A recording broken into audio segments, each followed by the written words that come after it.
Really now? Really? Is that what you think? Oh, let's do it. Let's do the beginning. This week's Parsha is called Kedoshim. Late Parsha. No. See, the late Parsha show is this, but the Parsha isn't called the late Parsha. Is it? You're called the late Parsha, okay? This week's Parsha is called Kedoshim. Kedoshim means holy. Hashem commands us to be holy, just as Okay, enough, we heard enough. We're at the monkey place? Well, it's apparently right over. Are we driving or we're walking? We're walking. Nice! Is it this? Is it this? Monkey sanctuary. No, it's this. It's this, that's it. That's an elephant sanctuary. I think we're in the wrong place. In this week's Parsha, among many other mitzvahs, we are given a whole bunch regarding our general social behavior and business ethic. For example, not to steal, not to cheat, not to take revenge, even bear a grudge, not to gossip, not to hate your fellow. The basis for all of these mitzvahs is the mitzvah, v'ahavta l'reacha kamecha, to quote, to love your fellow as you love yourself. That is the root of all of these mitzvahs in particular, and that's the context that it's set in. And in fact, it is the entire Torah, and the rest is commentary. Think about that statement. So about these monkeys, these things were just hopping around, Where'd he come from? running around, swinging around, and just doing whatever they suddenly wanted to do. That's the role you're doing now? It's so creepy. You can open up your hands to see if you have any food for them, Here. and they'll steal food from each other and run away. If they see you feeding one of them, then they'll come and chase them and You're knock so this guy off or mean. whatever. He thinks he's gonna get now. You're so mean. Come. I'm your friend. Come. Well, I'm on your team now. Boy. These monkeys were animals. You don't say. Let's just put ourselves up next to monkeys, okay? We are human beings. Let's not make any mistake. But we have an animal soul, an animalistic inclination. And this is not an evil inclination. The evil inclination wants us to sin. The animalistic inclination wants us to live. And actually, it's through it that we stay alive. The animalistic inclination is the one that says eat, drink, sleep, reproduce, things that any animal would do instinctively, survival mode. But the animal soul, like an animal, is not intellectual.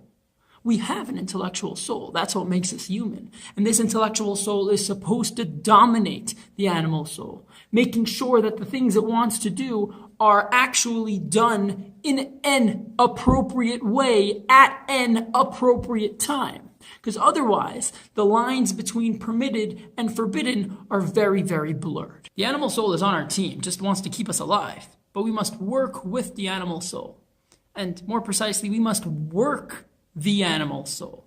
Instead of the animal veering us off the path, we must be holding the reins. And it's important to especially practice this by literally, if you want something permissible just for pleasure's sake, hold back. Either abstain completely or abstain for a few seconds or minutes. It causes a lot of pleasure to God when we do so. And just another example, although it's not something permissible at all, but this is in this week's Parsha, and we said we'd talk about it, is gossiping. Gossiping is another very animalistic thing, totally not permissible, but it just like comes out instinctively. You know, someone starts talking about something and they're asked someone, oh, you know about that, so you start talking about it as well. But the intellectual soul has to be in control of that. We should keep something like that in check, especially because that's not even like a gray area. And this is all extremely pertinent now, but before we get to why, about Avas Role, loving your fellow, not just in a way of respecting and having manners that you must do with every single person, but really to love and to realize that we are one, not just one family, but one unit, one body. And very short, because I think this video is already quite long, definitely not 3 minutes. The idea of Avas Role is to make the soul primary and the body secondary.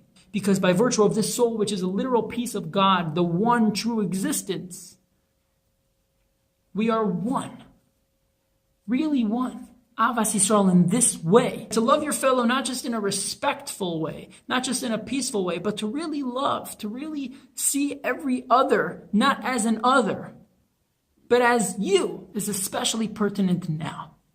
And why? Why is this, being holy with permissible pleasures and this high level of Avas Role, extremely important now more than ever, because we are about to experience a revelation of God within this world. We are about to experience Mashiach in a revealed sense. And when this happens, both of these things won't be exercises, won't be muscles that we have to develop. When Mashiach comes, it's going to be so clear that this is the truth. And it won't be a mental exercise that we have to do. This will be our natural state. So by you doing this now, you're getting in Mashiach mode. You increasing in your love for your fellow will automatically bring more joy to your life. And joy is another form of Mashiach mode, increasing in joy. And getting in Mashiach mode is what we have to do to bring Mashiach in a revealed way. Hey, and don't forget that. Speak to God and demand Mashiach now.